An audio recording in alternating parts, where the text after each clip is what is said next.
مامي، يا مامي، انا شفت بابي.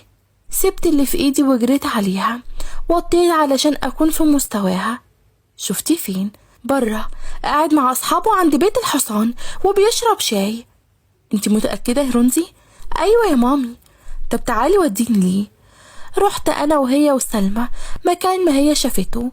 كان مكان جنب الاسطبل زي القعدة البلدي، وفيه كوبايات شاي، بس ما كانش فيه اي حد. كان هنا يا مامي. طيب تعالي يا حبيبتي. رجعنا تاني للبيت، وانا بحاول اقنع نفسي انه بيتهيأ لها.